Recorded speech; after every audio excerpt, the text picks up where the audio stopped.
Hello दोस्तों, स्वागत है आपका हमारे चैनल क्वालिटी जोन इन्फोटेक में। आज हम बात करने वाले हैं सेल्स स्ट्रेटजी के बारे में, ऐसे 5 पॉइंट्स के बारे में जिसको लेकर आप अपने सेल्स को इंक्रीज कर सकते हैं। बहुत अच्छी ग्रोथ आपको देखने को मिल सकती है। चलिए बात करते हैं इन 5 स्टेप के बारे में। और जो 4 स्टेप हैं स्टार्टिंग के, वो 4 स्टेप 5 स्टेप के बिना बिल्कुल बेकार हो जाते हैं। तो 5 स्टेप बहुत इंपॉर्टेंट है।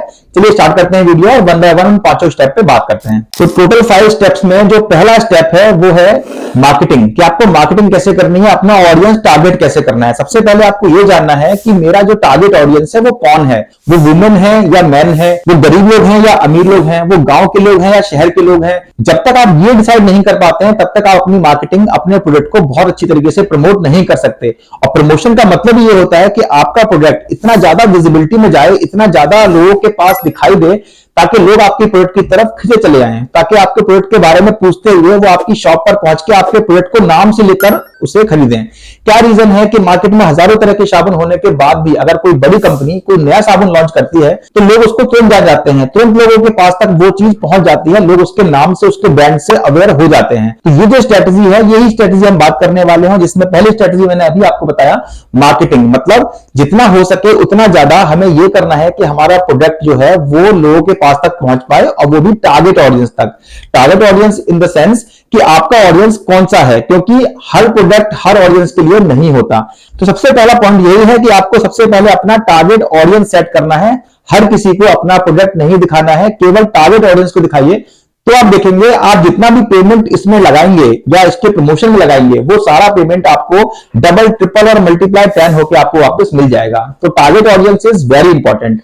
अब चलते हैं सेकंड पॉइंट की तरफ। Now second point is message. जब आप अपने प्रोडक्ट के बारे में लोगों को बताते हैं तो आप क्या बता रहे हैं, क्या मैसेज शेयर कर रहे हैं और लोगों के पास तक क्या इंफॉर्मेशन जा रही है। जरूरी नहीं है कि आप हमेशा अपनी कंपनी के बारे में, अपने प्रोडक्ट के बारे में, अपने प्रोडक्ट के फीचर के बारे में बताएं। हमेशा ध्यान रखिए, लोग उस प्रोडक्ट की तरफ ज्यादा आगे बढ़ते हैं जो प्रोडक्ट उनकी लाइफ में आने वाली प्रॉब्लम को सॉल्व कर रही है, उनके बिजनेस में आने वाली प्रॉब्लम को सॉल्व कर रही है, उनके काम को आसान करने में हेल्प कर रही है। इस तरह की प्रोडक्ट और सर्विस पर लोग ज्यादा इंटरेस्ट दिखाते हैं, ना कि इस तरह की सर्विस पे जिसका केवल आप उन्हें बेचना चाह रहे हैं किसी भी तरीके से। शायद इस पर आपको कभी भी सेल देखने को अच्छी ना मिले। जैसे अगर मैं अपनी एग्जांपल दूं, अभी आपने देखा एक मैगी का एड आता है जिसमें बड़ा सिंपल सा उन्होंने मैसेज रखा हुआ है कि जो उनका ऑडियंस है उसमें वो ऑडियंस है, उनका टारगेट ऑडियंस है जो घर पे रहती हैं लेडीज लोग। और इसमें जो मैसेज दिया गया है वो मैसेज ये दिया गया है कि कई बार बच्चे डिमांड करते हैं कि कुछ ऐसा बना के दो जो थोड़ा टेस्टी हो, तो बहुत देर ना लगे, बहुत ज्यादा टाइम ना लगे। तो उसमें 2 टैग उन्होंने दिए, 2 मैसेज दिए। नंबर 1 टेस्टी होने वाली है और नंबर 2 ही मिनट में बनके रेडी हो जाएगी। तो ये जो मैसेज है, ये मैसेज बहुत इंपॉर्टेंट है कि आप अपने प्रोडक्ट के लिए क्या मैसेज दे रहे हैं। मैसेज जो होना चाहिए वो इस तरह का होना चाहिए कि आपके कस्टमर का प्रॉब्लम का सॉल्यूशन उस मैसेज में हो, तो आपका मैसेज बिल्कुल सही जगह जा रहा है। और अगर आप भी e commerce website design and development के लिए प्लान कर रहे हैं, अपने बिजनेस के लिए ई कॉमर्स वेबसाइट बनवानी है, तो स्क्रीन पे दिए गए नंबर पे कॉल कर सकते हैं 8802868616।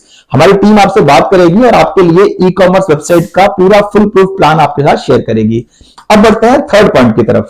Now third point is method. Marketing का मेथड क्या रहने वाला है, ये भी आपको डिसाइड करना होगा कि जो ऑडियंस को आप टारगेट कर रहे हैं उनको, ऑडियंस को अपना प्रमोशन दिखाने के लिए मेथड कौन सा यूज करने वाले हैं। अगर आपका ग्रामीण क्षेत्र का ऑडियंस है तो आपको वहां के ग्रामीण का लोकल क्या डिस्ट्रीब्यूशन है, मतलब लोकल में कौन सा अखबार जाता है, किस लैंग्वेज में आपको भेजना है। अगर आपका ऑडियंस है जो शहर में रहता है तो उसके पास कैसे पहुंचना है, अखबार के थ्रू पहुंचना है, डिजिटल मार्केटिंग के थ्रू पहुंचना है, रेडियो के थ्रू पहुंचना है, टीवी में ऐड देना है।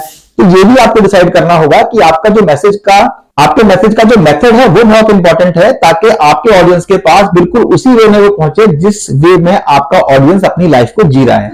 अगर आपका ऑडियंस क्रीमी लेयर वाला है जो बहुत ज्यादा अच्छी लाइफस्टाइल जी रहा है, तो आपको वहां पर शायद इससे रिजल्ट ना मिले, टेम्पलेट या लोकल अखबार से शायद आपको रिजल्ट ना मिले, बट आपको डिजिटल मार्केटिंग और लीड जनरेशन टूल और फेसबुक, इंस्टाग्राम से आपको लीड मिल जाए। तो ये भी आपको ध्यान रखना है कि आपका जो मेथड है मार्केटिंग का वो क्या होने वाला है। अब बढ़ते हैं नेक्स्ट स्टेप की तरफ, स्टेप नंबर 4। स्टेप नंबर 4 है कि आप जो भी एक्टिविटी कर रहे हैं अपने क्लाइंट्स को रीच करने के लिए, उसको रिव्यू जरूर करिए कि उससे आपको क्या रिजल्ट मिल रहा है।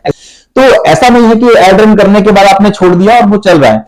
आपको ये वीकली या हर 2 दिन में, 3 दिन में आपको रिव्यू करना होगा कि मेरे एड से क्या इंप्रेशन आ रहा है, कितने क्लिक थ्रू रेट आ रहे हैं, कौन सा ऑडियंस मेरे एड पर क्लिक कर रहा है और एड पर क्लिक करने के बाद वो वेबसाइट में कहां-कहां विजिट कर रहा है। प्लस उससे रेवेन्यू कितना जनरेट हो रहा है। अगर आपको लग रहा है कि उतना अच्छा रिजल्ट नहीं आ रहा, तो आपको उसमें चेंजेस करना होगा, रिव्यू करना होगा कि मेरा जितना भी मैंने अमाउंट इन्वेस्ट किया इस मार्केटिंग में, उसका मेरे को आउटकम क्या मिल रहा है। तो रिव्यू बहुत इंपॉर्टेंट है कि आपका जितना भी अमाउंट लग रहा है इस प्रमोशन में, उसका रिजल्ट आ रहा है या नहीं आ रहा है। तो लास्ट पॉइंट हमारा है बी कंसिस्टेंट। मतलब जब भी आप इस चीज को कर रहे हैं, अपने बिजनेस को प्रमोट कर रहे हैं, तो थोड़ा सा कंसिस्टेंट आपको काम करना होता है। ऐसा बिल्कुल नहीं हो सकता कि आपने आज ऐड रन किया और 2 दिन के बाद देखा रिजल्ट नहीं आया तो आपने ऐड बंद कर दिया। अगर आप कभी भी अपने बिजनेस को प्रमोट करने के लिए ऑनलाइन जा रहे हैं, तो इसको कम से कम 4-6 महीने का टाइम जरूर दीजिए। एग्जाम्पल देता हूं, जैसे डिजिटल मार्केटिंग में हम लोग ऑलरेडी रन करते हैं गूगल एड, फेसबुक एड और इंस्टाग्राम एड। तो जब भी हम अपने क्लाइंट के लिए फेसबुक, इंस्टाग्राम या गूगल एड रन करते हैं, तो ये हमारी ड्यूटी होती है कि हर 2 दिन में उसको पूरी तरीके से रिव्यू किया जाए, उसके लिए क्रिएटिव थंबनेल बनाए जाए, क्रिएटिव मैसेज, उसके लिए हैशटैग प्रॉपरली उसमें इंसर्ट करें और प्लस उसको मॉडरेट करें कि उसका कन्वर्जन रेट कितना आ रहा है, आपको रिजल्ट कितना मिल रहा है, प्लस उस रिजल्ट के अकॉर्डिंगली उस पेमेंट में जो भी आपने एड बजट लगाया उस एड में, उस एड बजट के हिसाब से ये देखा जाता है कि इसको कितना अच्छा ऑप्टिमाइज किया जा सकता है। तो ये सारा रिव्यू वाला पार्ट होता है जो हमारी टीम ऑलरेडी करती है। अगर आपको भी अपने बिजनेस को प्रमोट करने के लिए, बिजनेस की लीड इंक्रीज करने के लिए, सेल्स इंक्रीज करने के लिए एड रन करवाने हैं, तो आप क्वालिटी जोन इन्फोटेक से बात कर सकते हैं। स्क्रीन पे दिए हुए नंबर पे कॉल कर सकते हैं 8802868616।